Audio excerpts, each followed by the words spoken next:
And gents, and welcome back with some more EACS action. Tonight, we're going to be taking a look at Group B, but before we jump into the matchups, we do have Rarity next to me. It's a pleasure to have him here, and myself, Uncle Blood. Rarity, how are you doing tonight, my friend? I'm doing very good, my friend, indeed. I'm so excited to see some COD Mobile today. Apparently, we have an absolutely awesome matchup for you guys tonight, so it's going to be a good time. I'm excited to hop into it. It is indeed going to be a good time. It's going to be a great time. This is last night. We also took a look at the action, but unfortunately, we had EU versus EU and Africa versus Africa. Tonight, things are going to get mixed. Both matchups are EU versus Africa, and to be fair, that's a selling point of EACS really because it brings together two different regions, and the fans of both regions want their particular region to be on top. So tonight, we're going to be taking a first glimpse, at least, of which region, at least in Group B, is going to be coming out on top. Another news that I don't think was announced on the broadcast last night is that Spirit in Group B have been disbanded, and their spot is going to be taken by a different team that is going to be Ace Gaming. Um, a new roster. We'll talk about that later, but a very promising one nevertheless. Yeah, it's going to be a lot of fun. I always love these cross-regional matchups, and the fact that you get that here on a regular basis in the EACS is going to be absolutely fun. I mean, even on the biggest stages, you love your region-to-region rivalries and who's going to come out on top, that superiority. So getting into that intensity here in this type of play is going to be so much fun. It is indeed going to be a very much fun indeed. The first matchup, everybody should be familiar with it, but I will spell it out for you. It's going to be Sierra 7 against Ace. Once again, Ace replacing Spirit. And those two teams are, well, one could argue they are the particular two teams that are top of their own region. We do have Sierra 7 with Ruin, Life, Hex, Kella, and also Fatty. That's the main five that they have for us tonight. Fatty is going to be more the marksman SMG virus, who's not playing. He's usually the IGL, so it's going to be interesting to see who they have as IGL this time around. Life, even though he has a KRM in his hand on the picture, is going to be SMG, AR, and even the sniper if he's required. And then Ruin actually is, if I'm not mistaken, the player we need to keep an eye out on because in the interview that maybe we're going to be taking a look at later, Sierra 7, two of the players in that roster said that Ruin is the best player in that particular roster. Ooh, So okay.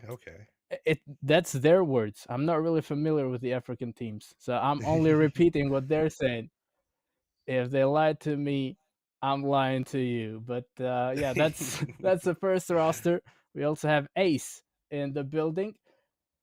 You guys have not seen Ace, not in the qualifiers. They did not participate in the qualifiers. Once again, they are jumping in to replace Spirit. However, do not take these guys lightly. They are a very experienced roster, relatively new together, but all the players have a lot of experience. It is made out of two European players and three Garena players. Now, you might be asking, well, if they're Garena players, how are they participating in a European African event? Well, they've moved to Europe, so it is Ooh. everything's legal, right? Fahim and Inferno are the two European players. Crush, Badman, and Sieve are the three Garena players. I know a lot about Fahim and Inferno. They've been around for quite a while. I am yet to see Crush, Badman, and Sieve in action, so I'm as excited as everybody is for this matchup tonight. I mean, the confidence to have in yourself to move regions just for that extra chance to be able to prove yourself against potentially higher competition and, make that bet on yourself. Like, hey, we can do this. We can prove ourselves right here and come out the gate strong. And especially in your EACS, man, what a stage to do it on as well. And against Sierra 7, I mean, no better competition to just getting into the region, prove yourself, come out strong, have a good performance, and make an early name for yourself. Indeed, and especially in the UCE, it is going to be a debut for Ace. They, as I said, they did not participate in the ranking league that was held a couple months ago. They did not participate in the qualifiers for EACS. This is going to be them debuting for UCE, and as you said, it's the best occasion to make your name for yourself. You Yep. skip the qualifiers, jump straight into the group stage, and now you have to perform. Now you have to play against the side of Sierra Kids. The rotations are going to be the very same that we saw last night, ladies and gents, for the same stages of the tournament. It is going to be the very same rotation, so we're going to be jumping into Hardpoint Summit. We do have the stats here. Obviously, absolutely no stats on the side of Face because they are brand new, but quite a few. Okay, we're going to have to restart this one. We're going to have to restart that one, but that gives us the opportunity to take a look at the stats of Sierra 7. Yes, Sierra 7, 2 appearances, 2 wins, 4-0 map record, yet to drop one. That is pretty incredible, actually. I mean, I know it's only been two so far, but still, nonetheless, you're able to keep that clean record going on forward. 100% win rate. We have them at a 4-star rating, so you know they're going to be in the mix at the top of the standings. Yep, and Sierra 7 are one team to keep an eye out for. They have been very convincing. They have quite a few victories under their belt when it comes to LAN events, so they've proven themselves to be one of the best African teams out there. Now, the big question is tonight, can they beat Ace? Ace, as we can see by the rating, they have 1/2 of a star more than Sierra 7 has. We'll see how accurate that rating is. Let's put it that way, right? Mm-hmm.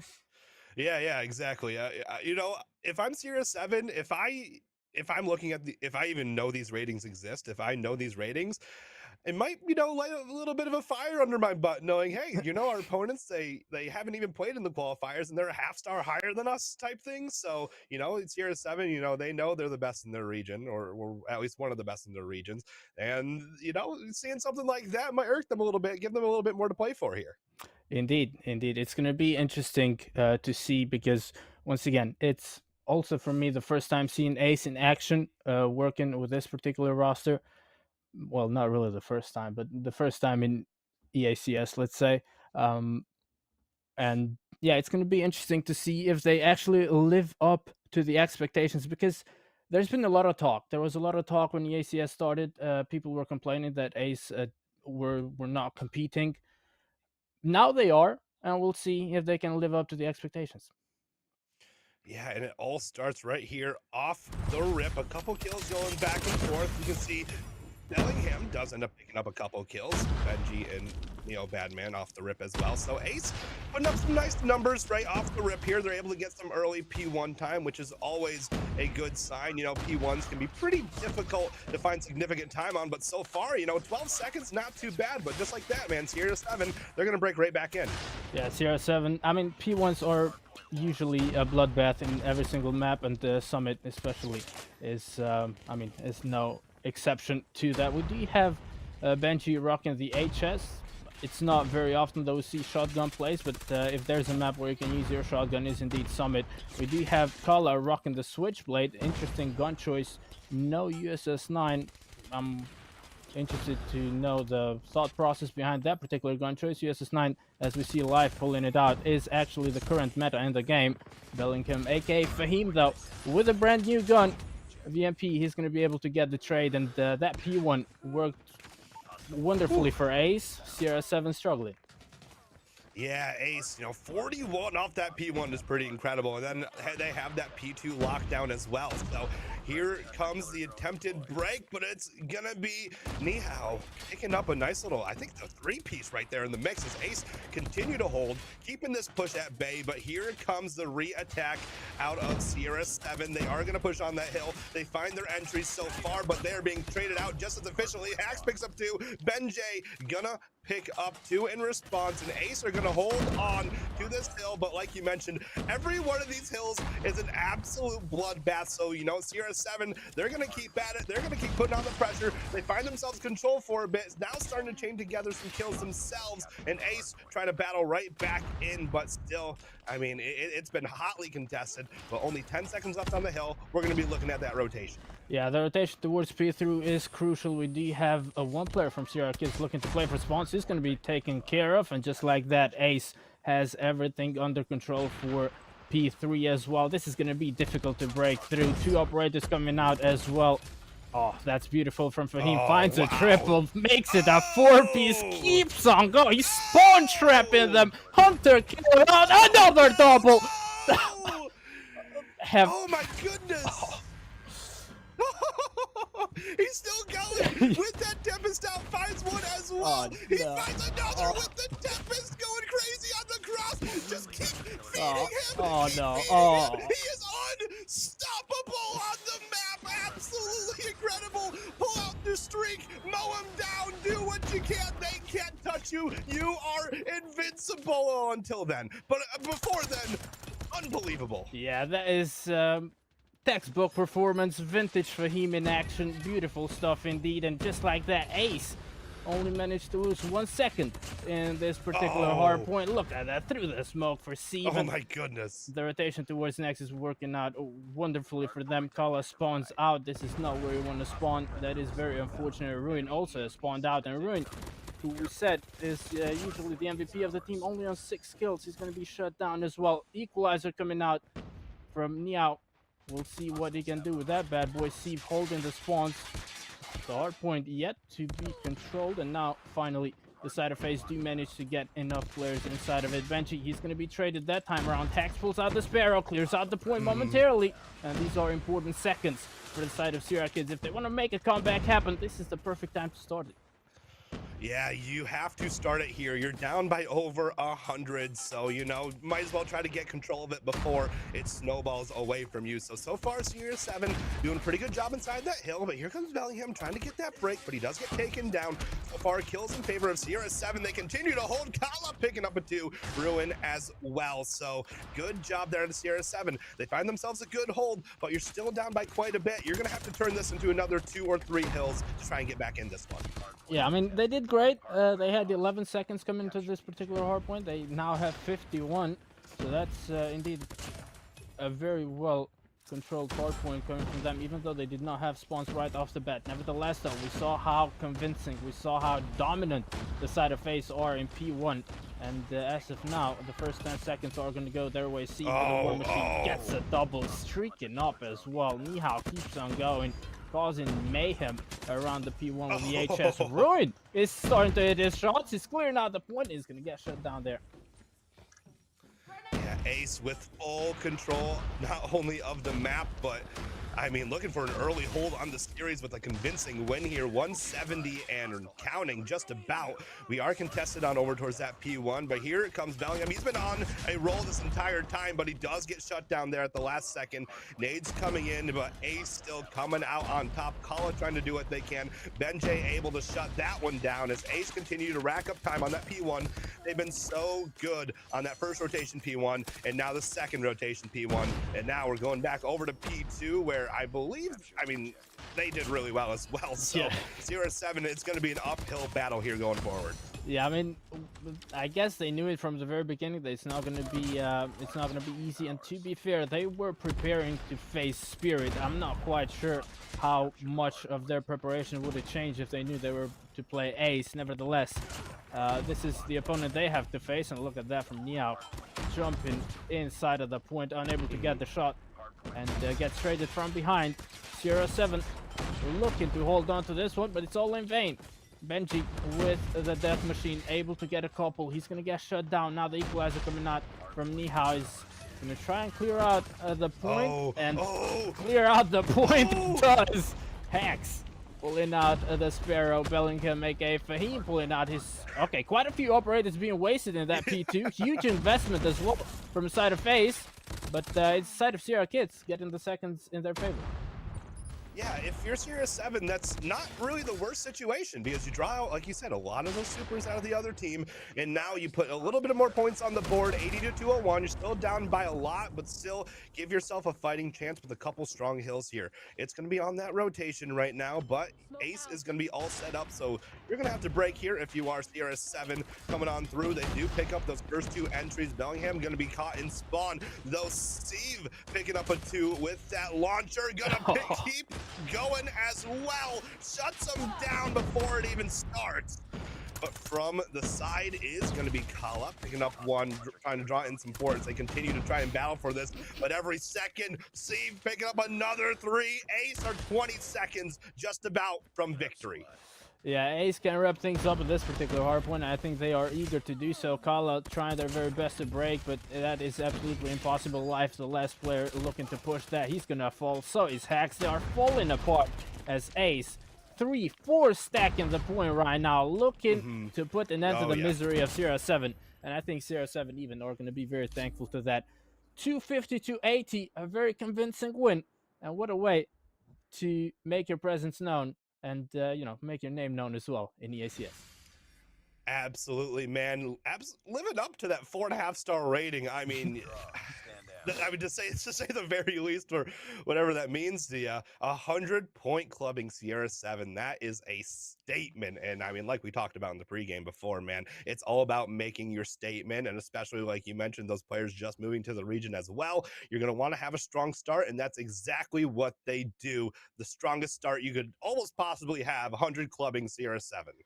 Yeah, that is indeed crazy. I mean, we did have Fahim. We saw him with in a crazy streak and got into an EMP system, even surpassed that. 38 kills in total, 33 for Sieve, Nihao on 30, 25 for Benji, and Inferno on 18. But Inferno is usually the main OBJ player. He dropped 2 minutes inside of the point. He doesn't really go for the kills that much, only kills the player that are inside of the point. That's his territory.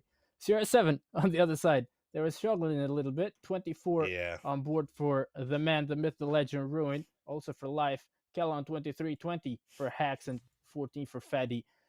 Unfortunately, we saw what half a star in their rating apparently means. yeah. However, it's too early. It's too early to say that Ace are going to go away with a victory here. It's still a BA3. They need one more map. And there are some teams, that perform wonders in S&D. So we are yet to see if Sierra 7 is one of those. But if they are, this is, the best time to prove it. Yeah, and in a lot of these games, that's kind of what we see. Some teams that drop this first respawn mode end up being really strong S&D teams. It just matters what you put your focus on in that aspect, what you're really putting those reps in. So we could easily see Sierra 7 come out really strong in this S&D and be able to tie up the series. I mean, that is absolutely in the possibility of things. I mean, you saw their record. This was the first map that they have dropped so far. So they are very well capable of making a great run here. So expecting greatness still out of Sierra 7 in this S&D, and it's going to be a lot of fun.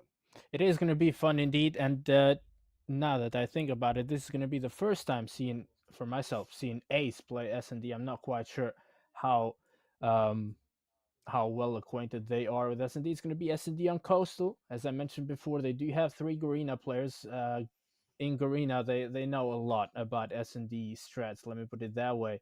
They are very smart. They are very creative when it comes to it. So I'm expecting, again, they are not playing against a European team. They're playing against an African team. They hopefully have their own aces under their sleeves. But I'm expecting Ace to, surprise us in one way or another. Yeah, especially with that performance on map number 1. They looked well practiced, well rounded. Everybody was contributing. Great usage of their supers. I mean, it was very, very convincing performance in that map number 1. And if you're Sierra 7, you kind of got to get your head back in the game. That IGL's got to step up. And you mentioned in that pregame, their normal IGL isn't present. So whoever's got to step up has to step up now as we head into this S&D. Very crucial map number 2.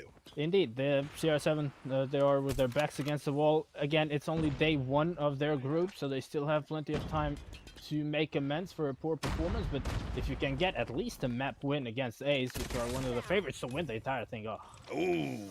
beautiful first blood, but quick trade as well. Inferno is going to fall, and it's looking like it's going to be an aggressive A push here.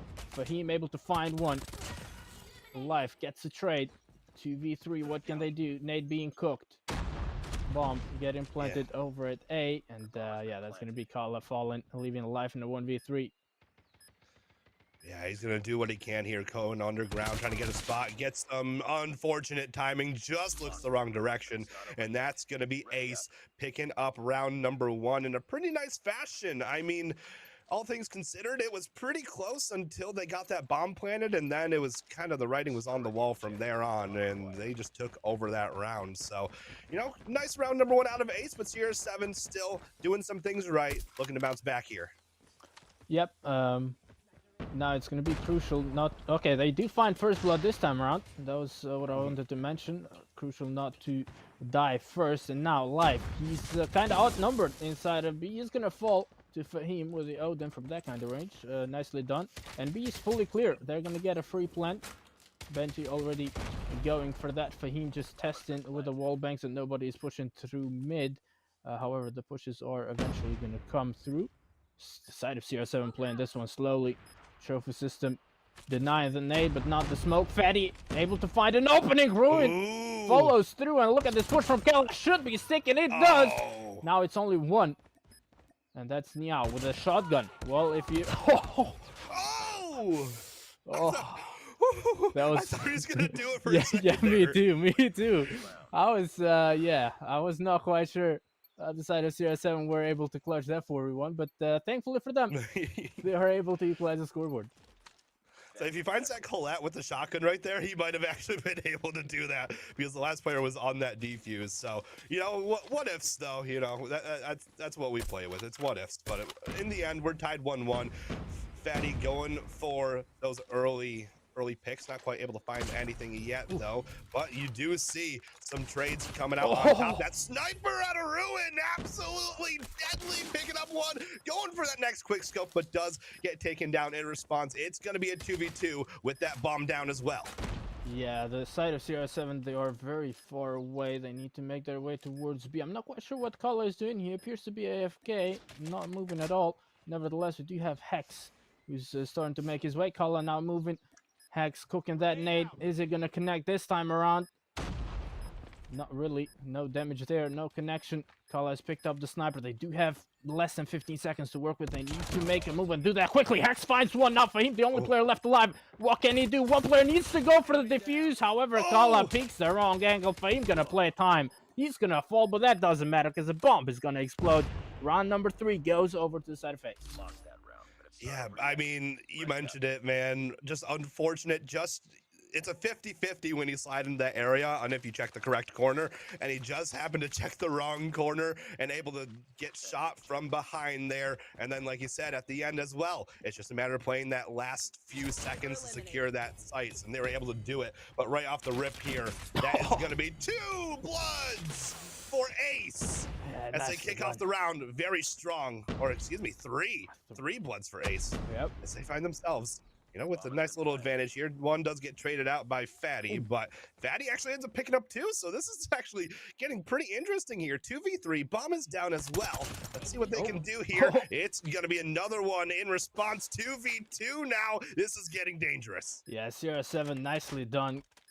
I mean, great way to respond there. That you lose 3 players, you still manage to find 3. It's a 2v2 now. What can Fatty do? He got a double with the sniper. He's opted to go for the Odin that he picked up. They've been spotted by Niao. Oh, Niao falls! And now it's Benji, also with a shotgun. 10 seconds of the clock. He needs to play time. And he's just peeking, forcing them to make a move. Fatty is not missing with that sniper. Nice triple from him coming into this round. And CR7 not letting Ace take off. They do manage to equalize the scoreboard yet again. Yeah, very needed round right there, especially after, I mean, how everything transpired at the beginning. And you find that defuse with just 1 second left to spare.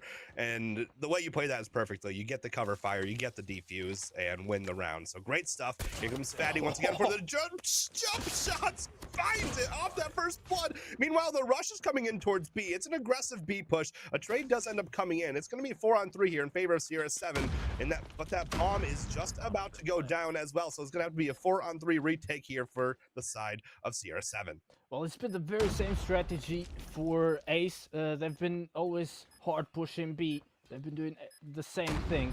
Now though, Sierra 7, they do have the advantage of the numbers.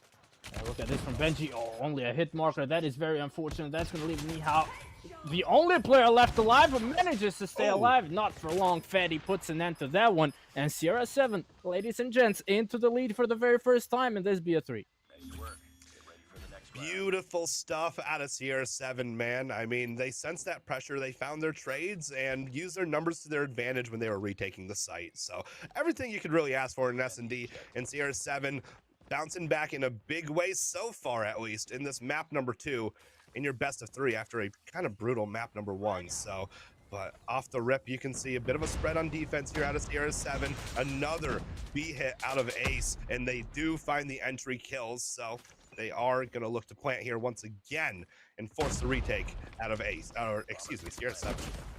The thing is, though, if you're Sierra 7, you have witnessed Ace do the very same thing in 5 rounds. Why do you think that they're not going to do the same in the 6th? I mean, just full stack B, go for it, man. You know, if you lose, you lose, but try it.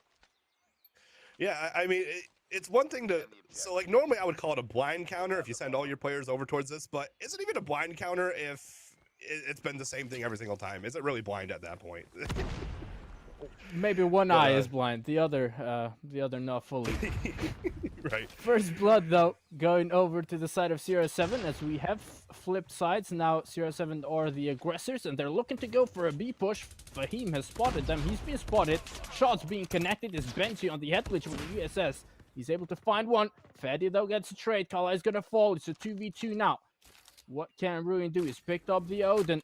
Sieve is looking to peek off of the head glitch. Bomb being planted. Oh, Sieve with a sniper. This is... Oh, goes for the wall bank. Through the floor. Is not going to hit it. As we are expecting Nihao to also make a move.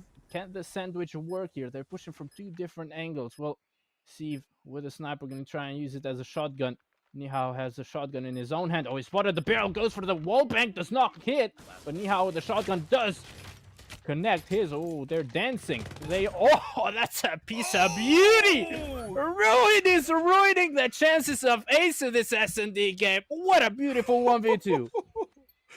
Absolutely ruinous of Ruin with the quick scope to end things off, clutching up 4-3 Sierra 7. Absolutely electric to kick things off here. Looking for another first blood. Ruin keeping on that sniper, puts down a shot, but ends up getting actually his teammate taken down. So that's going to be Ace picking up one. Ace picks up a second blood and the third blood as well. 2v5 on the map, but it's going to be Hacks picking up one in response. But is it too little too late? 2v4. I mean, we've seen them convert on this before, and will they do it again? Hacks picks up the kill. 2v3 now. 2v3 indeed, and to be fair, judging by the performances of Sierra 7 so far in this S&D game, it's still doable, very much doable. Inferno looking to push his speed spot. Oh, that's a Colette! Oh! All right. Well, Inferno said, whatever you can do, Ruin, I can do it better. Nice Colette to put an end to that round. And once again, we're tied up. Oh my goodness, the Colette to end the round. That's gotta hype the squad up. We are at 4-4. This one's going back and forth. Sierra 7 putting up their darndest fight. Ace, though, answering back in a big way. It's going to be Hacks. It's going to be Sieve, both picking up their kills off the rip. So we're at a 4v4 now as the push continues here. It looks like pressure is going to be leaning over towards that Ace site here. Bellingham going to be with that gun in hand, looking to put down some shots to that smoke screen. Not quite going to find anything. Still a minute 30 on the clock to play with, though. So things are going to slow down here just a little bit. Yeah, I mean, we're seeing 2 different offensive strategies. We saw in every single offensive round of Ace going for a full B, whereas Sierra 7 like to take things a bit more slowly. The outcome has been pretty much the very same because both teams have been trading rounds. We see, though, that the side of Ace is not necessarily rushing things. If their opponents want to play it slow, they're going to play it slow. Inferno, though, finds a better effects. That could have been a Colette. It's absolutely nothing live. Important trade there, and they should be getting this bomb down quickly. Yeah, 50 seconds left. Almost lined up for the collat there, but just not able to get it off. But there goes Ruin going for that bomb plant here. Sierra 7 looking to take that advantage for now, at least, in the same spot where Ace has wrecked them on all their offenses. And now that time is starting to tick. Here comes the slow push here out of Ace. One of them does end up falling. Make that 2. Fatty finds the kill, and Ben ends up falling as well. And that is Sierra 7 up 5-4. What a crucial pick there from Fatty. I mean, still, the odds were stacked against the side of Ace. They were in the 2v3, but very crucial to find that pick on Fahim. And nicely done. Sierra 7 in the lead now. They need 2 more rounds to tie things up in the overall scoreboard. Ace, all that dominance they showed in Hardpoint, well, it's only scraps of it we've been seeing. Only 4 rounds that they managed to win. But Ruin, arguably the MVP of the team, is going to fall to Inferno, courtesy of an early snipe. What can Sierra 7 in a 4v5 do? Yeah, you're going to have to find a response here. 4v5s, nades are going to come out across that map. Nothing's quite going to hit, though. It looks like it's going to be some A pressure here out of Sierra 7, but it's going to be Steve picking up a nice little snipe. Does get traded out, though. You did need that trade, so pretty effective there if you are Sierra 7. Still down by lives, though. You're down by 2, but you are kind of bunched up in the corner here, but not expecting the flank. That's gonna be 1, and that's gonna be 2. We are tied at 5. Yeah, Fahim, nice double there coming from the flank, given the side of Sierra 7 hardpoint flashbacks, and that's nicely done. We're tied yet again. We'll see who's gonna get this early tiebreaker. Is it gonna be Sierra 7? Is it gonna be Ace? It's difficult to say. It's been both teams going back and forth. Sierra 7, though, potentially looking to be a bit more aggressive. It's a full A push. What can they do? There's one player holding A. It's Steve, and he's connecting. One is quickly traded. No damage done, or at least damage limitation. 4v4, still doable for Sierra 7. Belling can make A. Fahim patiently waiting on the Eclipse with the Odin. Finds one. Slowly approaching that corner there, looking for the second. Does get some damage down with the teammates, and they're going to find one. Benjay putting up the damage, trying to chase him down, but gets awful timing, gets taken down, and the snipes coming in as well. Here comes Hacks, but he gets taken down. The trades are efficient, and Ace have the first chance to take the map and possibly the series. Yep, match round now for Ace.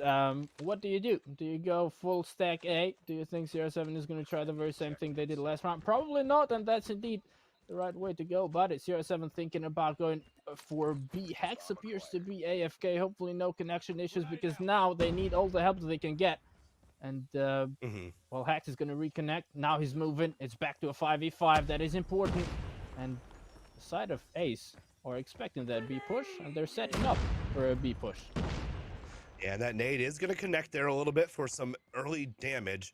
No bomb being planted quite yet. Some more nades being thrown out, using those utils, trying to get information, get some damage out. But here comes the rush. Kala's going to get taken down. Ruin's going to be there for the trade. Ruin's going to pick up 2. Ben finds a trade in that mix, though. But it's going to be Fatty. It's going to be life. It's going to be all down to Nihao in the 1v3 with that shotgun in hand. It's gonna be very tough, but you're gonna pick up one. You're gonna get the turn. No! And Ace win the match. Absolutely absurd. Why though? You are Sierra 7. You are in a 3v1. You know the last player is on B. Go on A. You have a minute and 10 seconds on the clock. Just go on A, plant the bomb, let the guy with a shotgun push you. You can kill him from long distance. Sierra 7 gifting the win away. Giving it away feels like an understatement from what that happened right there. I'm still mind blown right there. 1v3, your opponent has a shotgun, and you just take it one by one and expect to win any of those against a shotgun in close quarters. I mean, I don't know if that was poor communication or they didn't know he had a shotgun. I don't exactly know what happened in that situation, but that can't happen, but it does, and that means Ace wins the series. Yeah, they do win the series, and guess what? Bedman, who clutched that 1v3 in the very last round, the most important of the game as well. He ended up getting 15 kills in total off of that S&D game. Incredible performance coming from him. Wow. Followed through by yet another player on double digits, being Inferno, the sniper, 12 on board for him. Fahim on 9. We did have Benji, aka Crush. That was the name. Five kills on board for him, and then Steve to conclude the winning roster on 7. On the other side, we did have Ruin, also in double digits, 11. Quite a few clutches coming from him, but at the end of the day, all in vain. The top fragger, nevertheless, was Fetty Hmm. with his own sniper. That being said, though, they kind of gifted that S&D map away. I mean, Yep. Hmm. that's all I'm gonna say. I don't want to be too harsh on them. I think they know they made a mistake there. They'll go back to the drawing board. They have still two Yep. other weeks to play in the group stage here, and then hopefully they make it into that top 2, which then gives them the ticket for the knockout stage. Yeah, absolutely. Still a lot of talent on that roster. They had a lot of really good rounds, so I have high hopes for them going forward and their ability to correct and get back on the right course. But with that, guys, we're going to head to a quick break. But before we do that, stick around and enjoy this interview with Sierra 7, and we'll be right back with your next match. Back to yet another interview. This time around, I'm joined by two people at the same time. It's Virus and Life from Sierra 7. Guys, how are you guys doing tonight? Man, I'm doing great. I'm doing great. Yeah, we good, man. And yourself? I'm doing very good myself. Thank you very much for asking. But without further ado, I'll jump straight into the questions. I personally don't know much about the African scene. I don't know much about any of the teams. So I'm very curious to know how your team was found. Can you tell us more about that? Okay, that's a question I'll answer.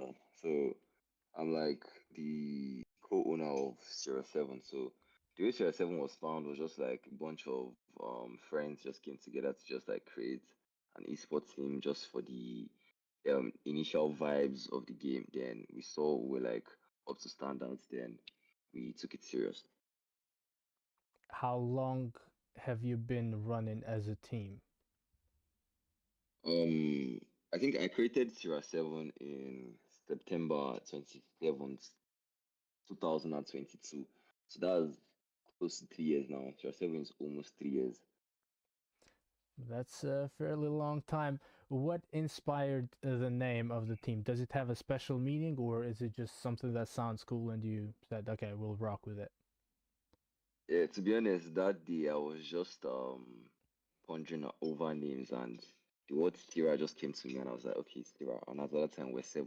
So I was like, okay, Sierra 7. Well, that's simple enough. That is simple enough. Can you tell me more about the players in the team and what their specific roles are when it comes to maybe the guns they use, or if they try to anchor in game, or are they the Slayer, the OBJ player? Can you give us more intel into that?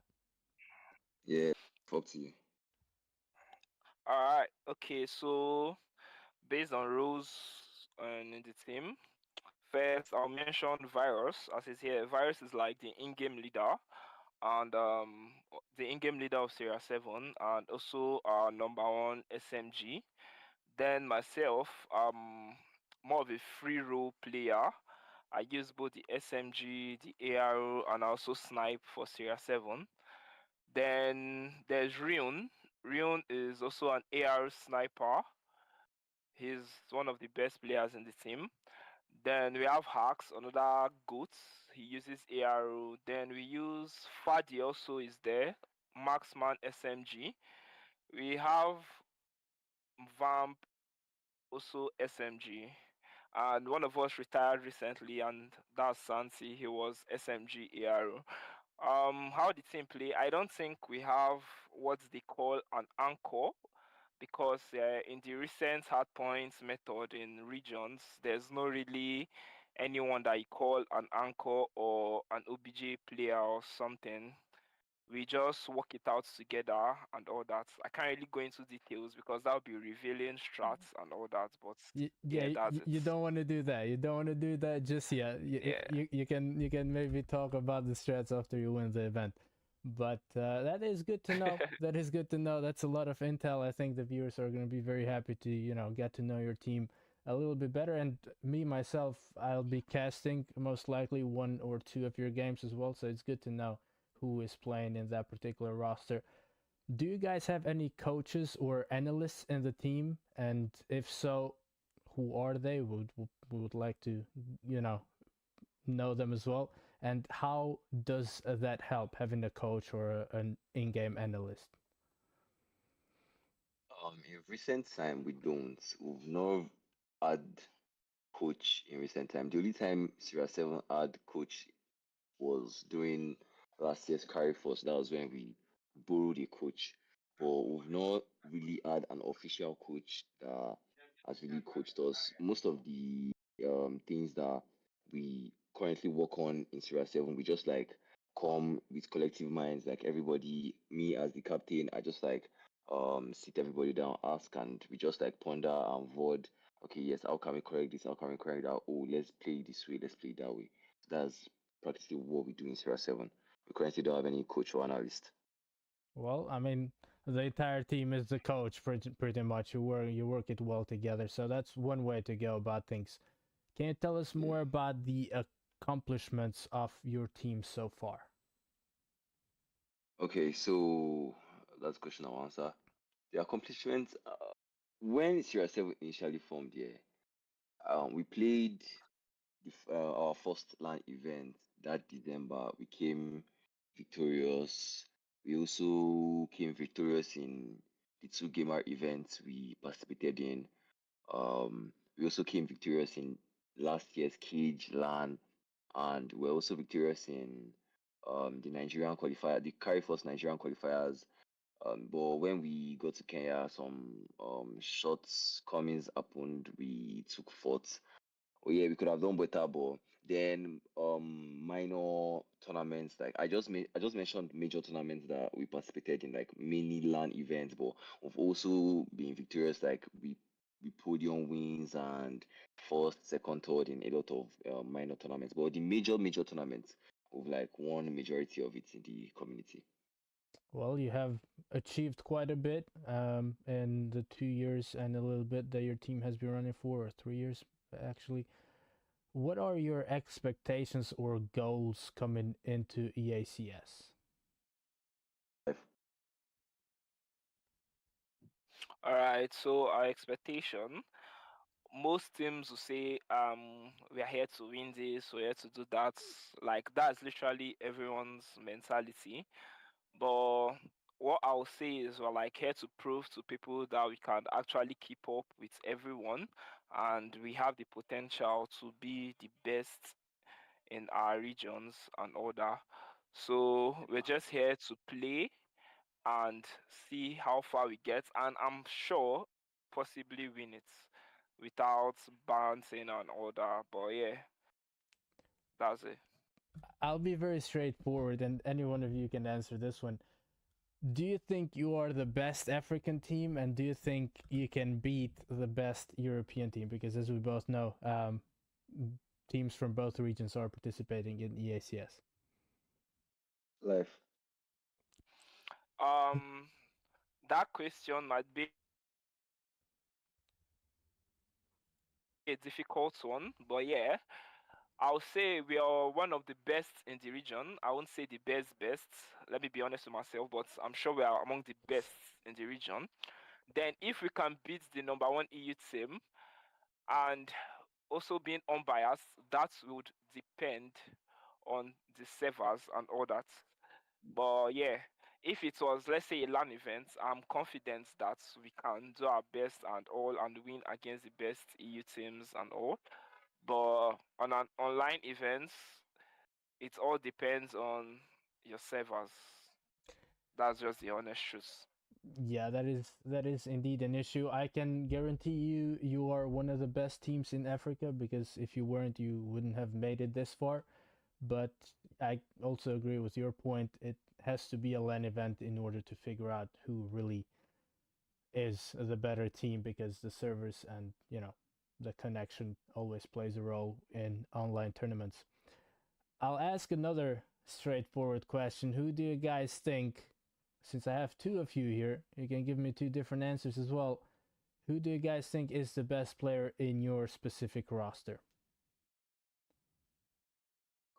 To me, the Uh, best player in my roster currently is Ruin.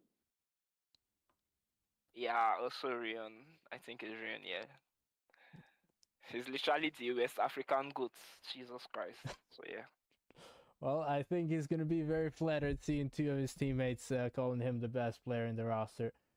That is very interesting as well. That's going to be a player that I personally will keep an eye on since you regard him this highly. Boys, it's been a pleasure having you here and getting through this interview. I will give you the stage, though. You have the chance to say anything you like to the viewers watching right now. The stage is yours. Virus. Yeah. Big shout out to all our supporters over the years and all our haters. Thank you guys for the constant support and the constant backlash. I mean, if you don't have haters, you're not doing well. That's just what I go by. So yeah, we just really appreciate the whole support. I mean, at the end of the day, we're all still family. So yeah, just just that. And big shout out to the organizers of this tournament and the opportunity for the cross server tournament, giving Africa a chance because I think we're invited. So yeah, um, big shout out to them. So really appreciate the organizers too. So yeah, and good night.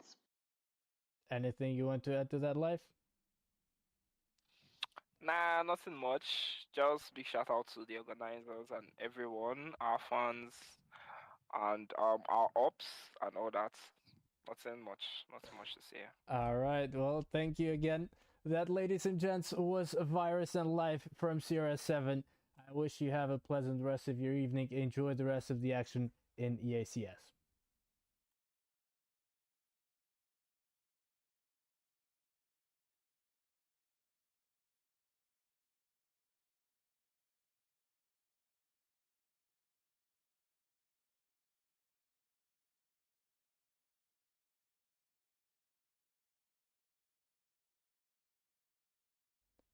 Good evening, ladies and gents, and welcome back to yet another interview. This time around, I'm joined by two people at the same time. It's Virus and Life from Sierra 7. Guys, how are you guys doing tonight? Man, I'm doing great. I'm doing great. Yeah, we good man. And yourself? I'm doing very good myself. Thank you very much for asking. But without further ado, I'll jump straight into the questions. I personally don't know much about the African scene. I don't know much about any of the teams. So I'm very curious to know how your team was found. Can you tell us more about that? Okay, that's a question I answered. So I'm like the co-owner of Sierra 7. So the way Sierra 7 was found was just like a bunch of friends just came together to just like create an esports team just for the initial vibes of the game. Then we saw we were like up to standards. Then we took it serious. How long have you been running as a team? Um, I think I created Sierra 7 in September 27th, 2022. So that's close to 3 years now. Sierra 7 is almost 3 years. That's a fairly long time. What inspired the name of the team? Does it have a special meaning, or is it just something that sounds cool and you said, okay, we'll rock with it? Yeah, to be honest, that day I was just pondering over names and the word Sierra just came to me and I was like, okay, Sierra. And at that time we're 7. So I was like, okay, Sierra 7. Well, that's simple enough. That is simple enough. Can you tell me more about the players in the team and what their specific roles are when it comes to maybe the guns they use, or if they try to anchor in game, or are they the Slayer, the OBJ player? Can you give us more intel into that? Yeah, up to you. Alright, okay, so based on rules in the team, first I'll mention Virus. As is here, Virus is like the in-game leader and the in-game leader of Sierra 7 and also our number one SMG. Then myself, more of a free role player. I use both the SMG, the ARO, and also snipe for Sierra 7. Then there's Ryun. Ryun is also an AR sniper. He's one of the best players in the team. Then we have Hacks, another goat. He uses ARO. Then we use Fadi also is there. Marksman SMG. We have Vamp also SMG. And one of us retired recently, and that's Santi. He was SMG ARO.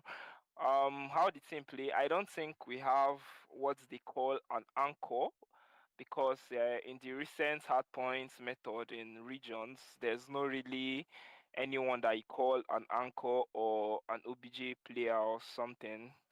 We just work it out together and all that. I can't really go into details because that would be revealing strats and all that. But yeah, that's it. You don't want to do that. You don't want to do that just yet. Yeah. You can maybe talk about the strats after you win the event. But that is good to know. That is good to know. That's a lot of intel. I think the viewers are going to be very happy to get to know your team a little bit better. And me myself, I'll be casting most likely one or two of your games as well. So it's good to know who is playing in that particular roster. Do you guys have any coaches or analysts in the team? And if so, who are they? We would like to, you know them as well. And how does that help having a coach or an in-game analyst? In recent time, we don't. We've not had coach in recent time. The only time Sierra 7 had coach was during last year's Carry Force. That was when we borrowed a coach.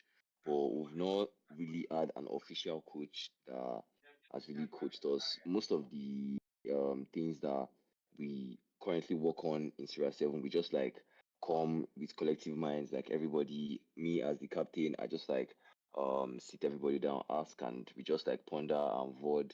Okay, yes, how can we correct this? How can we correct that? Oh, let's play it this way, let's play it that way. So that's practically what we do in Sierra 7.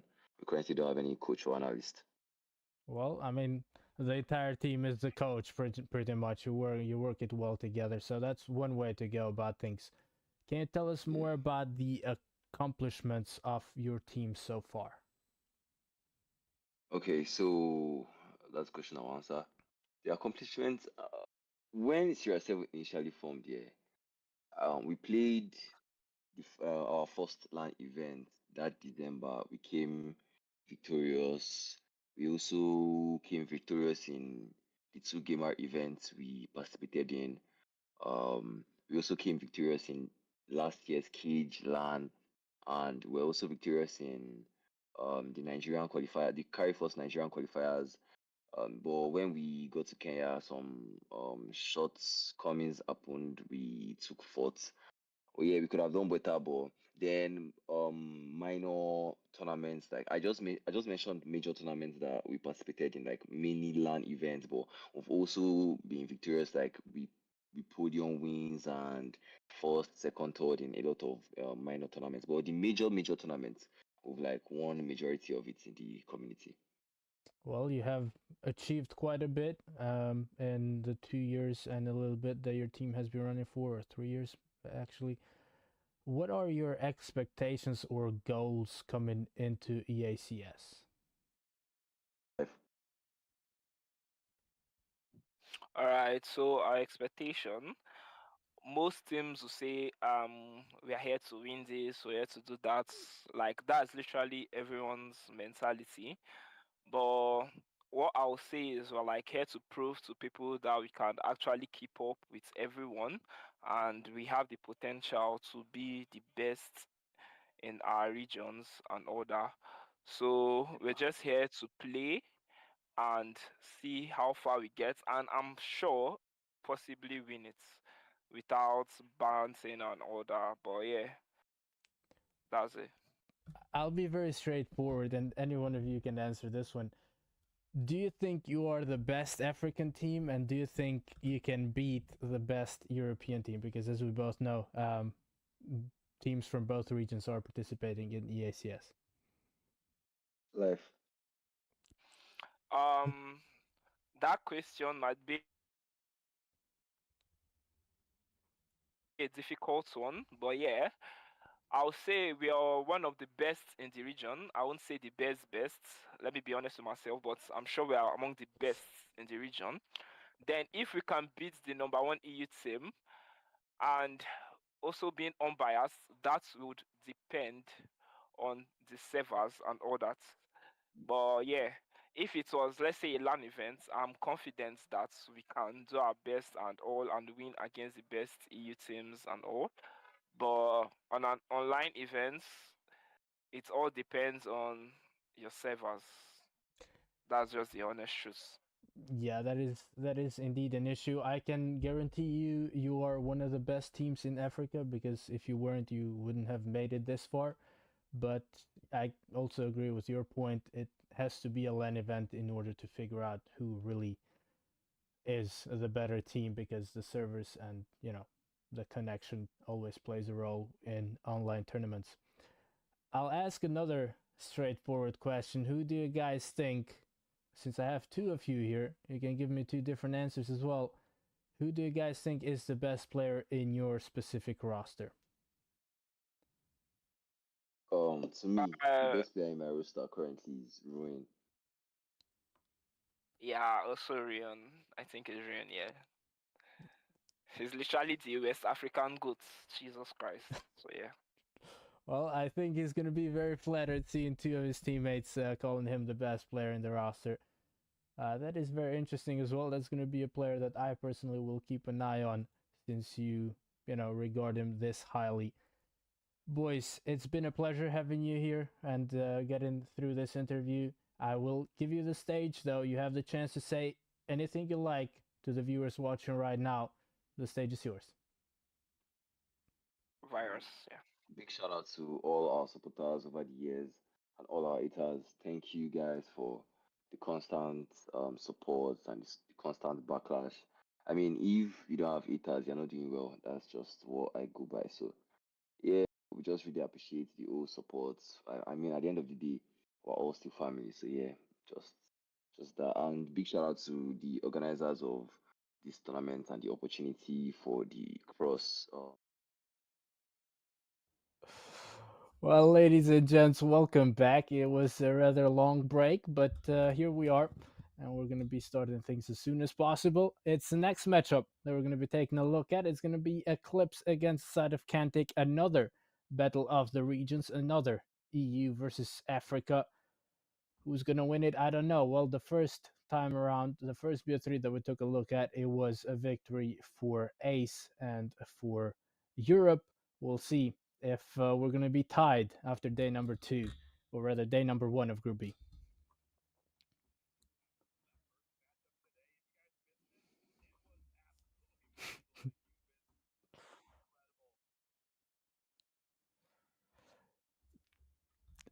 I would, yeah, I would recommend you rewatch that one if you missed it. Quite a few clips as well. So if anyone in chat has nothing better to do, go ahead and clip those clips. Fahim, Mhm. crazy streak, and Summit ruined clutching a 1v2 over at A Bomb in Coastal.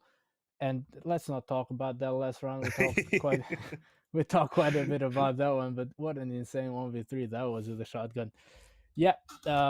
So definitely rewatch that one if you didn't, and if you're gonna face either Sierra 7 or Ace, which these two teams are gonna be playing in the second, or they should be going through the VOD as well and try and learn how their opponents are gonna be playing for week 2 and week 3, where they face each other. On the other side, we have Kantic. Um, they are a European team. They are a solid team. We do have the roster, at least the main five that are. I'm not quite sure if this is the main five, but at least the five that are participating tonight. It's Ozzy, Nox, Rukia, Noe, and Turks. They had a good run through the qualifiers. They made it through the qualifiers. Had to drop to the lower bracket, if I'm not mistaken, but still made it through. This is not their first rodeo when it comes to UCE. They've been around for quite a while. They participated in the ranking league as well. I'm not quite sure what spot they currently hold on the standings. Nevertheless, They should be top 10 if I'm not completely wrong, or at least top 20, which is the entire standings. But they are on the standings, that's for sure. And they are a promising team. And on the other side, we have Eclipse. I'm not very familiar with them, I'll be honest with you. But I did have the pleasure to interview them, and they told me quite a bit about their team. They have Time, Coco, Dad, Vector, and Yuki playing tonight. Coco is an SMG player. Dad is AR SMG. Vector is also SMG. Not quite sure about Yuki. And Time, well, Time is AR SMG if I'm not mistaken. Nevertheless, I'm not quite sure who the IGL is. When I asked them what your roles are, they told me, well, we don't really have fixed roles. We just, we see where we are in the map and we do what needs to be done and just win the game. And I was like, all right, that's an answer I was not expecting. So I'm excited to see how they do against Kantic tonight. Yeah, sometimes a lot of these teams are kind of vibe based. So you have your teams that thrive off of having that structure and those set plans. And then you have your teams that are just gelling together, having a good time, and will just do whatever it takes to win. And if that means, running that SMG, running that sniper, running that AR, whoever's feeling it, whoever's hot, whoever's not, then whatever gets you the win in the end of the day is going to be the correct decision. So you love to see that out of these vibey rosters. Usually pretty fun to watch as well, because that also means they have a lot of trust in each other, which means any one of these players can have that pop off moment and try to take over that map for their team. So that makes it really fun to watch going forward. I'm excited to see Eclipse play, honestly. So we are just about to get into the lobby. Map number 1, back on Summit for some Hardpoint. Last one that we saw, earlier today, 250 to 80. It was kind of a slaughter at moments, unfortunately, but still very chaotic, very fun to watch. A lot of these hills are very hotly contested, and you were even telling me in the pregame there, Blood, how some of these spawns can be just so close and kind of unpredictable at times, which can make just fast-paced, just constant pressure they have to deal with. So you better make sure your guns are on point and win your ones. Indeed, you have to win those gunfights, and you have to also go early for spawns because, as you rightfully mentioned, the spawns tend to get messy at times. So you need to be quick on the rotations. However, you don't want to gift too much scrap time to your opponent as well. So you have to kind of split the tasks between the team, and that's where the IGL comes into handy.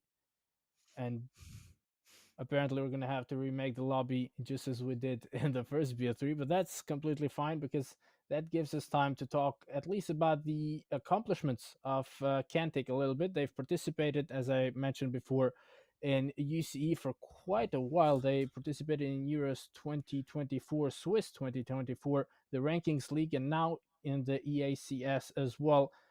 They've managed to reach the quarterfinals in one of those tournaments, the Euros 2024, and in the others, unfortunately, they had to drop in the group stage. This is going to be a big deal, I'd say, because if they make it out of the group stage, that is indeed, that shows that they have improved quite a bit. Yeah, and especially cross region like this too. We were mentioning it in that last match, how cross region can add a little bit extra fire under your tush to try and perform better and outperform the other regions. So, especially with having to forfeit the last pools last time around after having a really strong performance, they're going to be really hungry to try and get back to those levels that they know they can reach and even push it further. So it's going to be a lot of fun to see the fire that they bring, the passion that they're going to bring to these matches, and trying to come out top 2 in their group.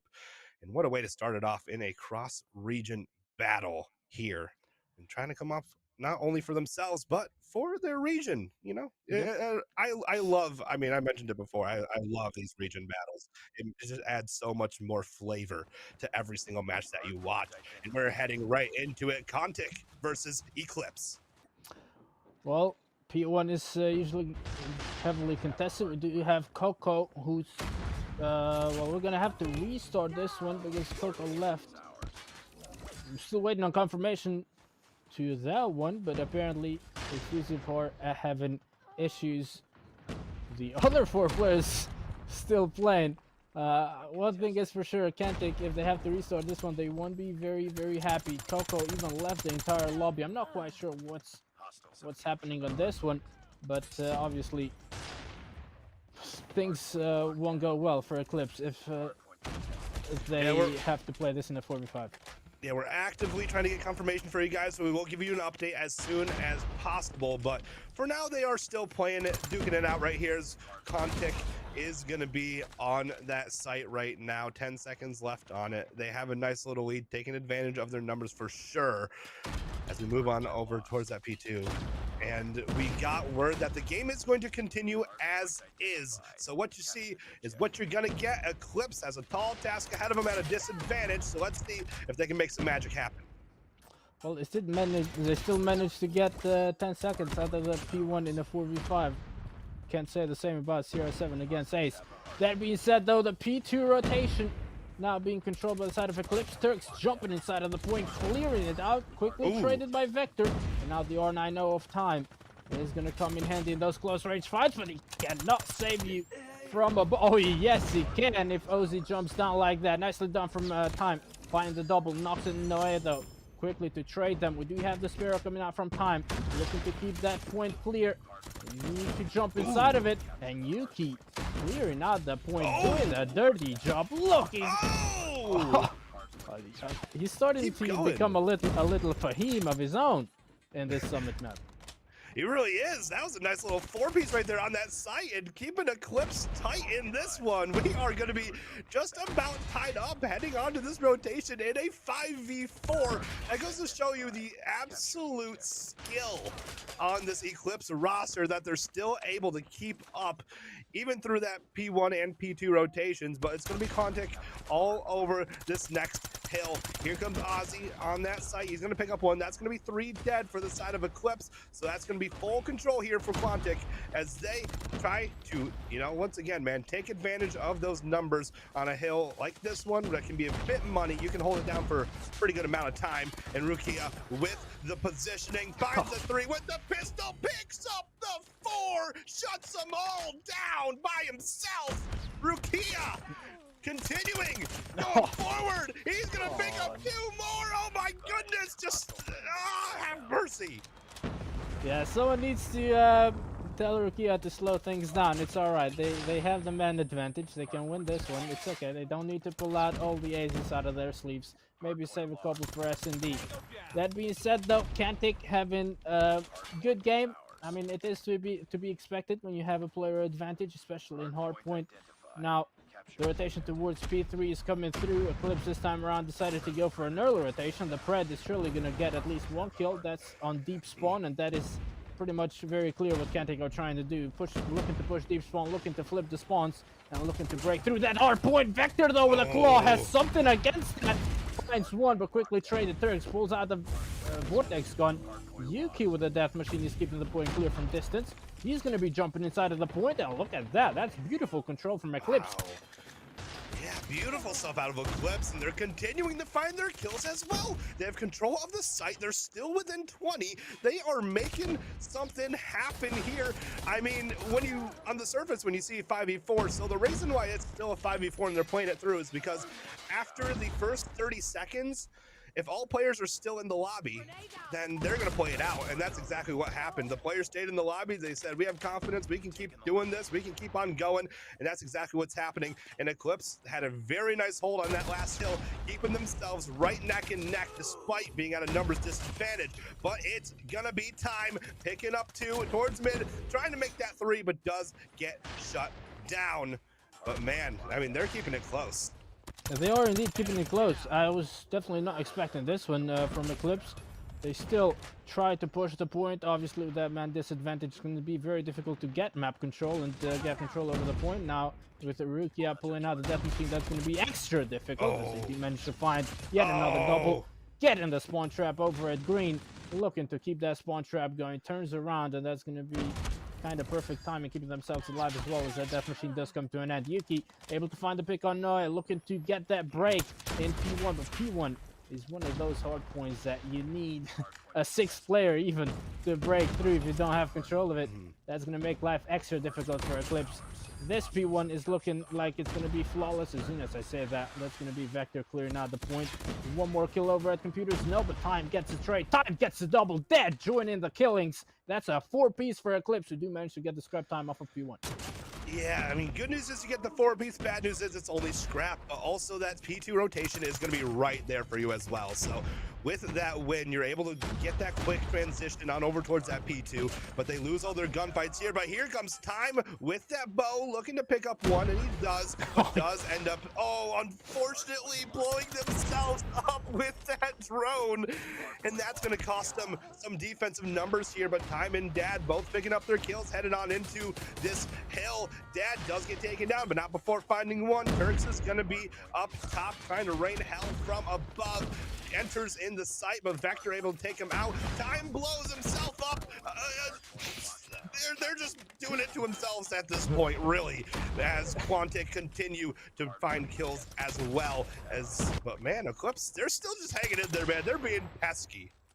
Yeah, I mean, Time, I would suggest he leaves the nades and hunter killers at home, man, because he's not doing well with those explosives. However, when it comes to the R9, he's hitting his shots, he's finding the kills, he's doing a fantastic job. That being said, Kantic are eager to win this one. It would be rather embarrassing for them to lose a 4v5, so they want to win as quickly as possible. They do have control over the next hardpoint. They do have the spawns for the next hardpoint. However, they're not doing a good job at holding those. Vector looking to push through that.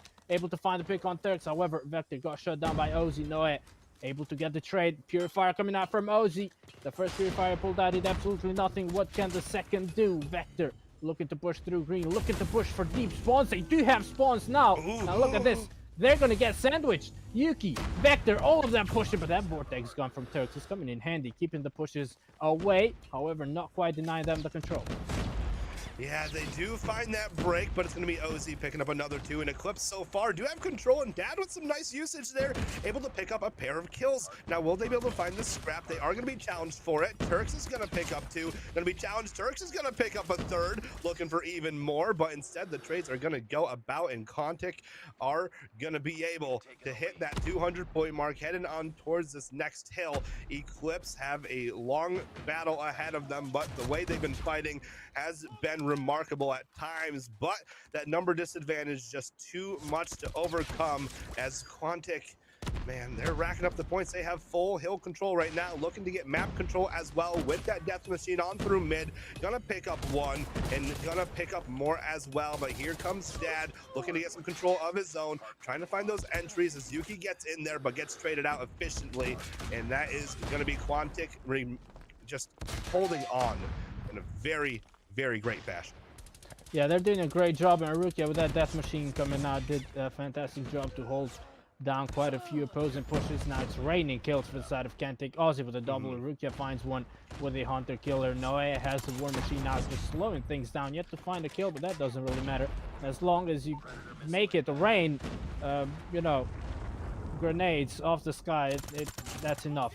Nox able to find one, and they should be able to wrap things up here. They are. Kantic, the scoreboard tells a different story, ladies and gents. If you judge by numbers, you're going to say that was a very convincing victory.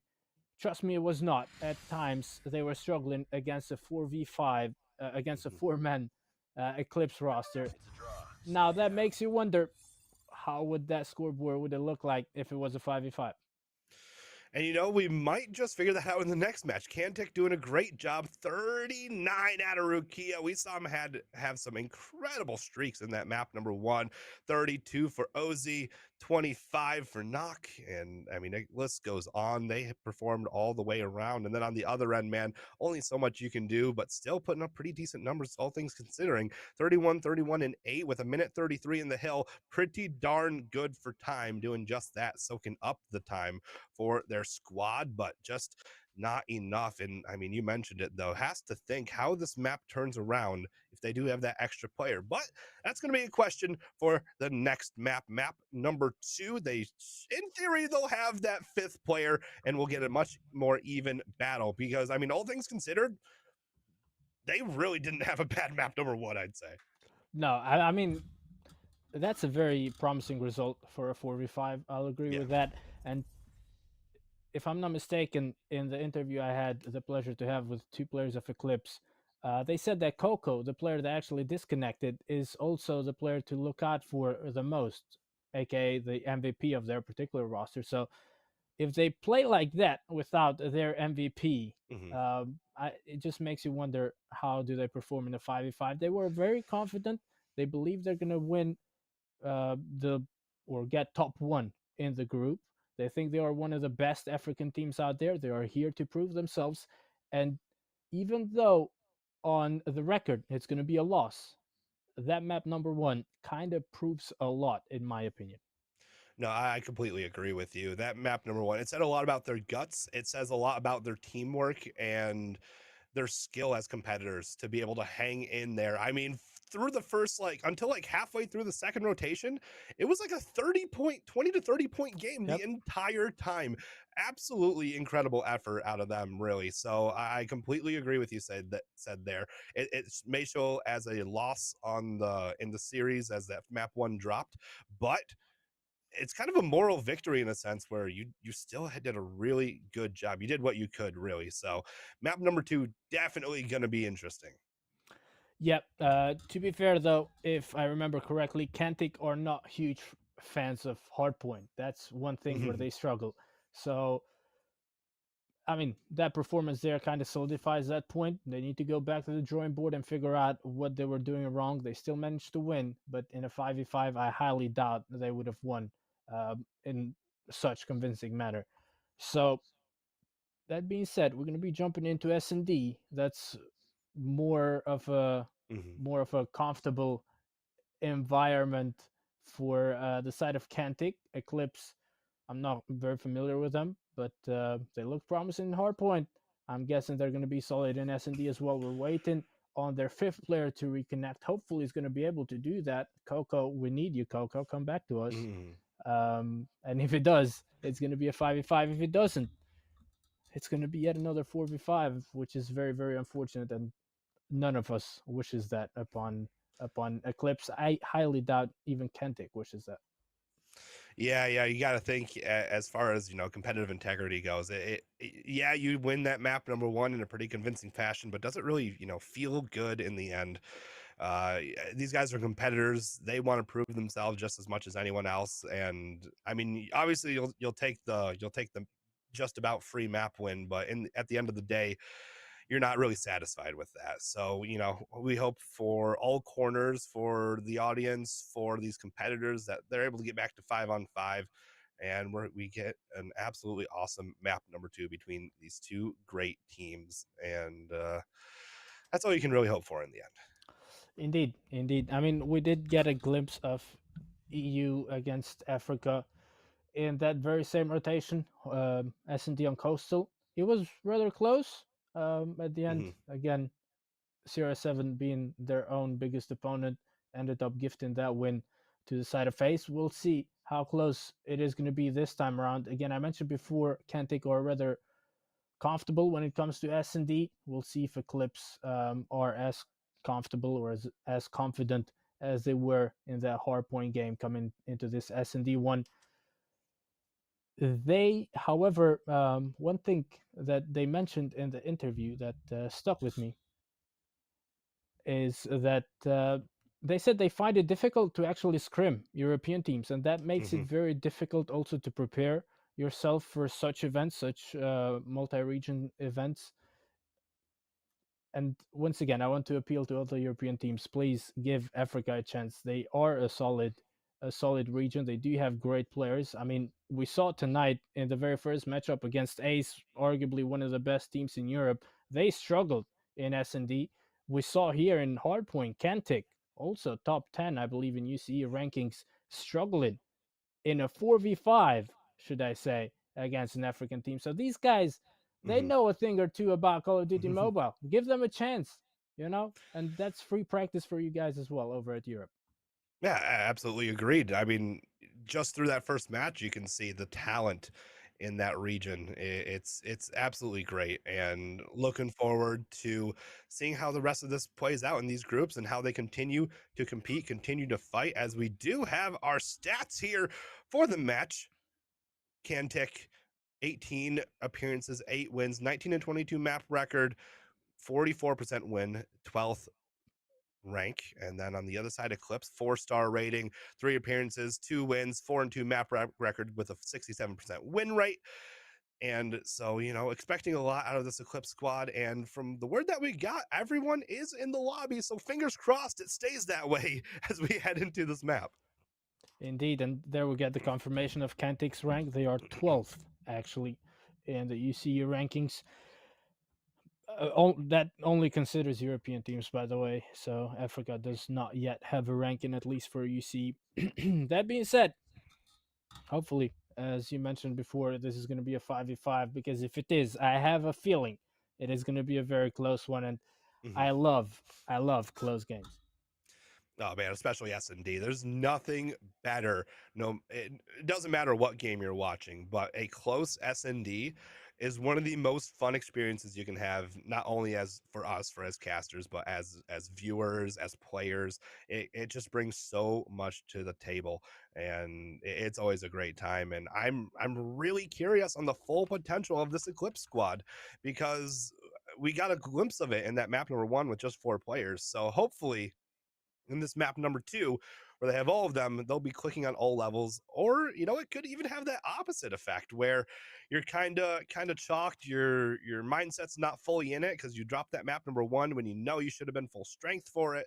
So it could really have either effect. So you're looking at that IGL of Eclipse to really step up and give that pep talk to the guys and make sure they're still locked in, still on point. You can still win this series. It's a best of 3, so not you have no wiggle room left really, but the potential that you have as a squad, and bring it forward here and just have an absolute bang out here in map number 2. Indeed, that's completely the case. I mean, this is the time for the side of Eclipse to show that they can actually perform under pressure, because now they are with their backs against the wall.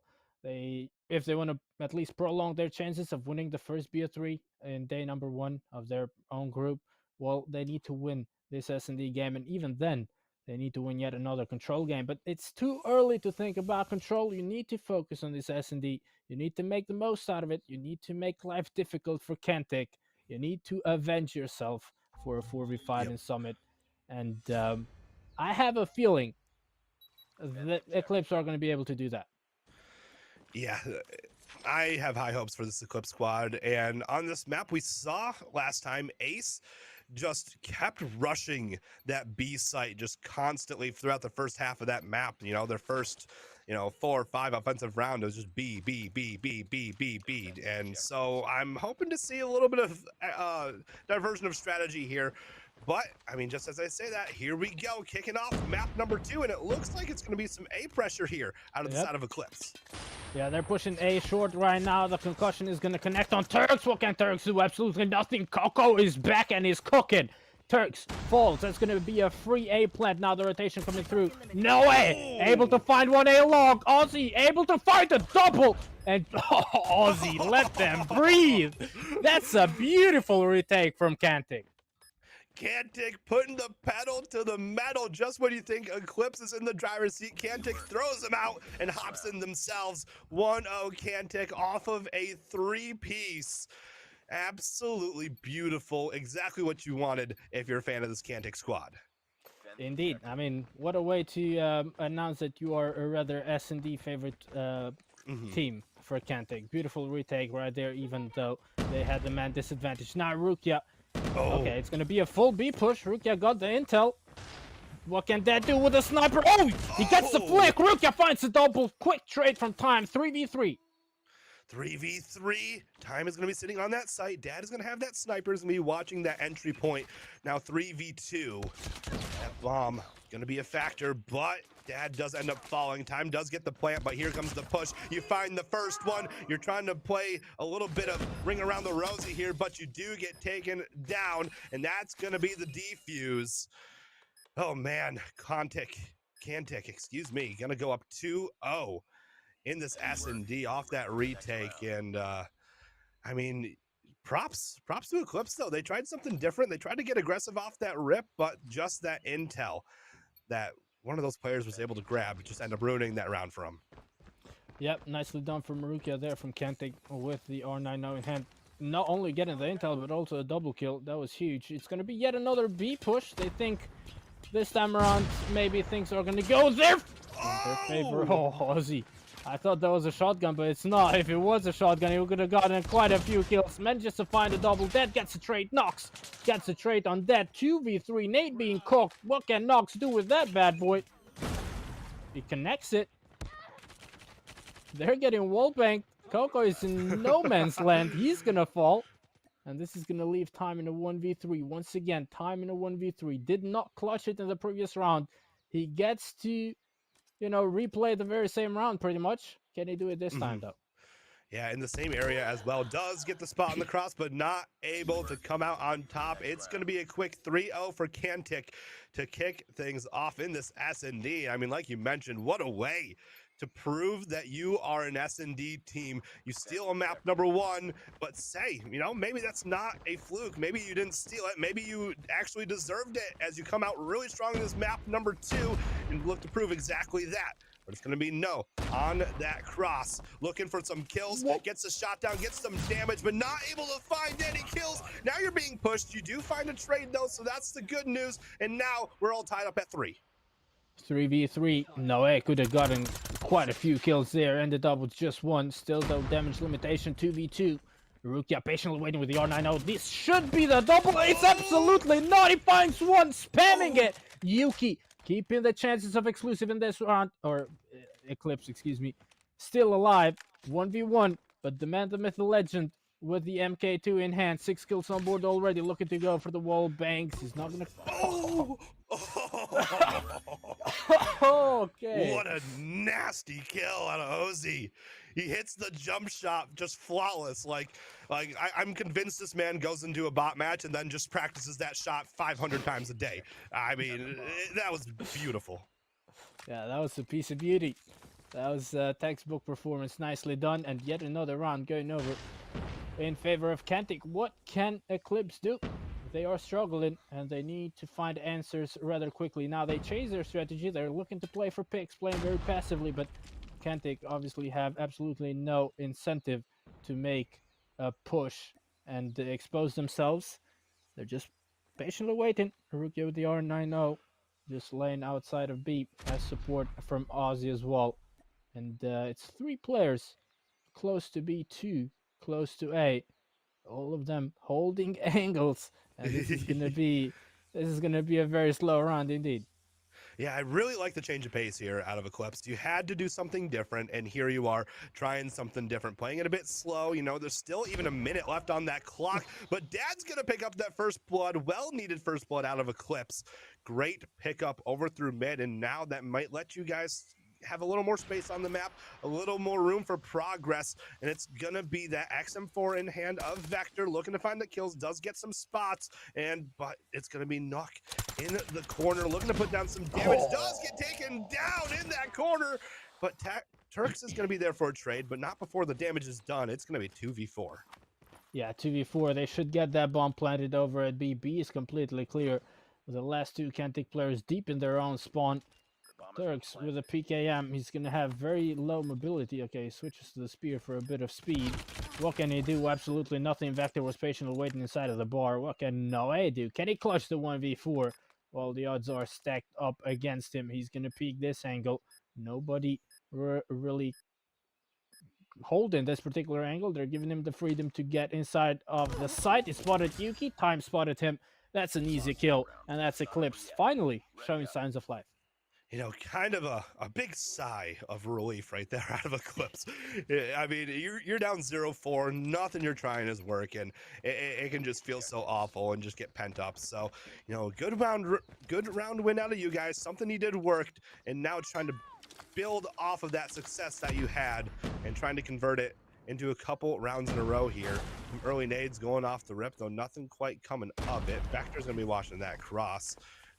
Ozzy going to be looking at that hop up. He's not going to find anything. And once again, man, Eclipse with almost the same exact setup that they had last round, keeping it passive, playing for those picks. Yeah, this is going to be crucial now for Dead to get that opening blood as he did in the previous round. Is Ozzy, though, going to overextend his He's bold. He's peeking the very same round, but doesn't really matter. It's going to be a different Kantic player falling this time around and dead. Important first blood, but he's going to get traded. Turks with a double, and just like that, the advantage has switched sides. Nox able to find a double of his own. That's going to leave time in a 1v4. He was unable to clutch a 1v3 twice. Can he clutch the 1v4 once? It would be a huge help for the side of Eclipse indeed.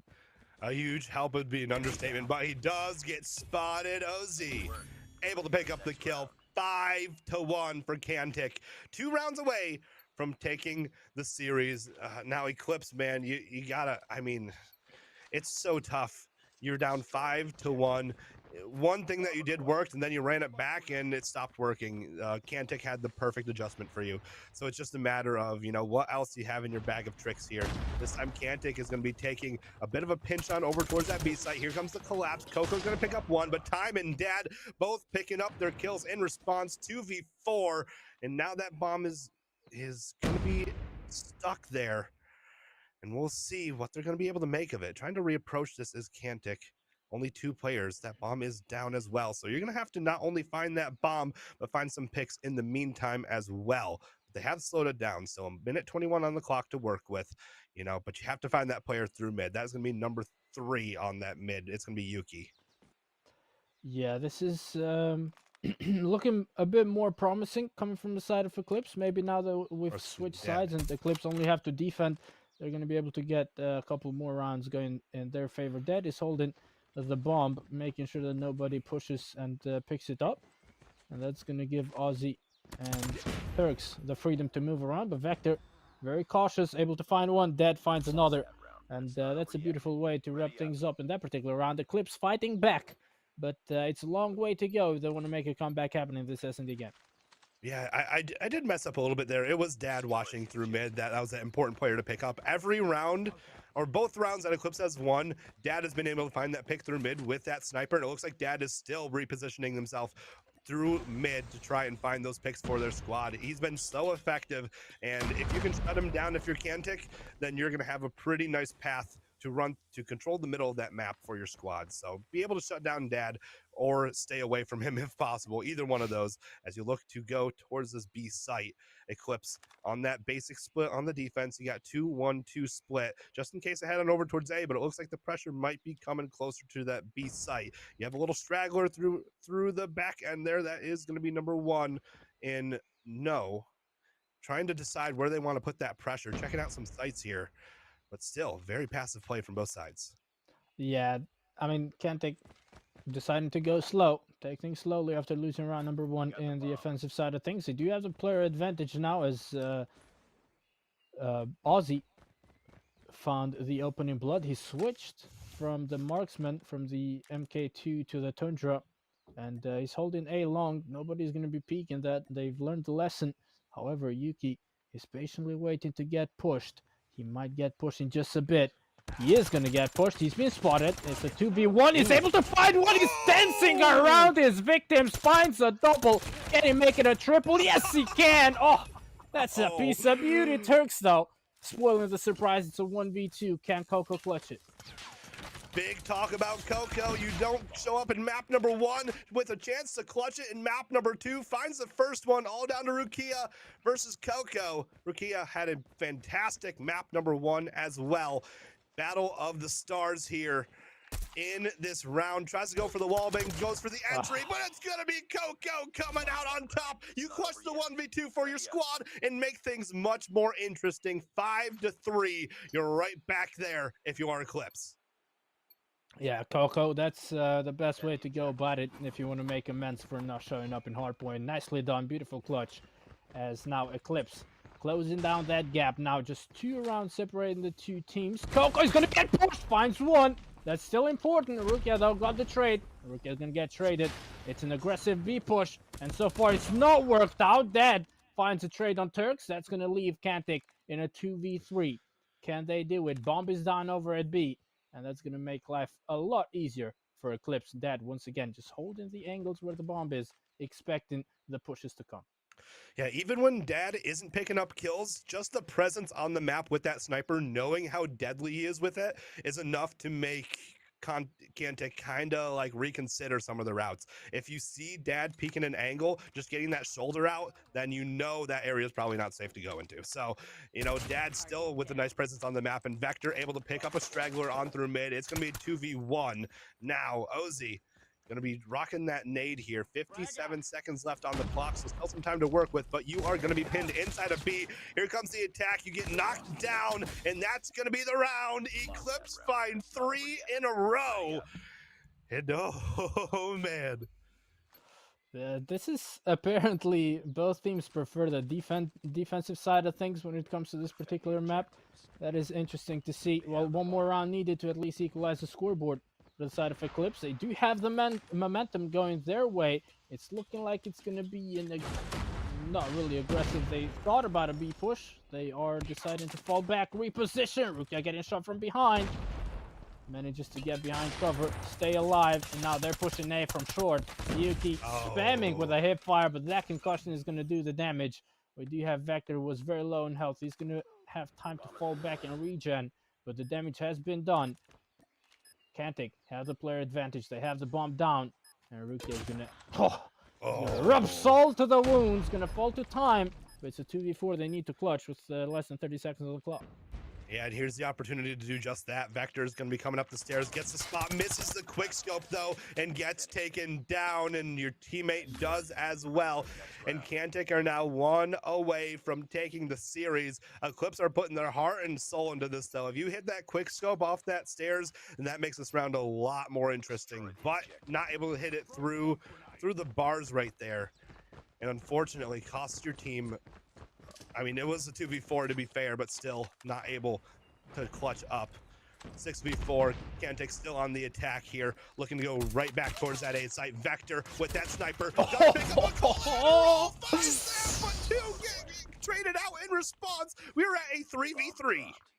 That quick to make it a 2v3. Nox has been spotted. Look at him zigzagging his way out of danger. Nicely done. Keeping himself alive. Still, the odds stacked up against them, but it's still doable with Nox and Noah still alive. Noah needs to pick up the pace, really. Only 3 kills on board. He's usually much better than this, at least in S&D. Nox able to find one, and that's dead. Not quick on the trigger. The plant is going to go over at B, and the rotation from Eclipse, I'm not quite sure what they were thinking. They pretty much gifted them that plant. It's a 2v2 retake. Coco, I think, spotted one of them. He knows that at least one is on the right side at the entrance. Time has the R9 now in hand. That might come in handy in those close range fights. No, it gets the timing off. Smoke down. Adding spice to this 2v2. No, able to find one. What can Time do? How do you know? Win that one. No way. With a double. Wins it for Kantic. It's yet another 2-0 victory in the second BO3 of the night. Great job from Qantic. Gotta give them credit where credit is due. They had a luck on their side in Hardpoint, but in S&D, it was all skill.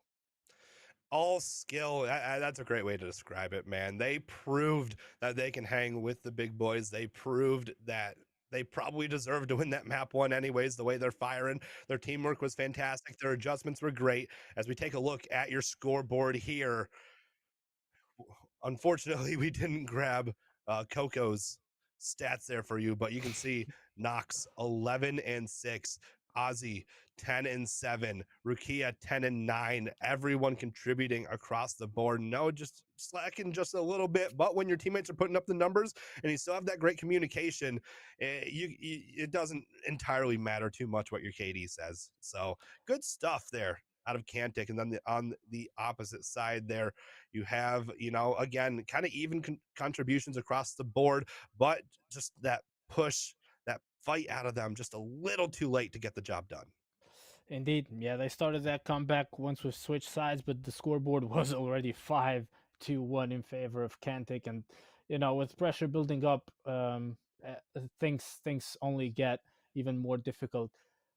Chat mentioned something about Kantic using 32 mag USS9, which is banned in the regulations. That is not the case. We did get the confirmation from the staff that are checking all the things in the background. So it's not a DQ for Kantic. It's a 2-0 victory. That is official. So congratulations to them for winning their very first matchup in Group B. Congratulations to Ace for winning their first matchup as well. Unfortunately, Africa, at least tonight, having to go home rather unhappy, but they still have we still have two more groups to take a look at. Um, Maybe Africa is going to come out victorious over there. That being said, ladies and gents, that is going to be it for the broadcast tonight. However, we are going to have June 5th, which is not tomorrow. We're going to take a day off. That's going to be the day after tomorrow. We have Instinct against Nonagon and Revenge versus Enemies. It's going to be another Africa versus Africa and EU versus EU type of day.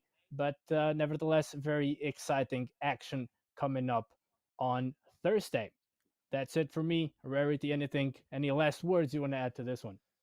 Just thank you, everyone. Thank you for having me here. It was an absolute pleasure to be casting with you today here, Blood. A lot of fun and a lot of fun to be had going forward as well. So thank you, everyone who's watching. We appreciate you guys, and we will see you on the 5th for some more Call of Duty mobile action. See you then.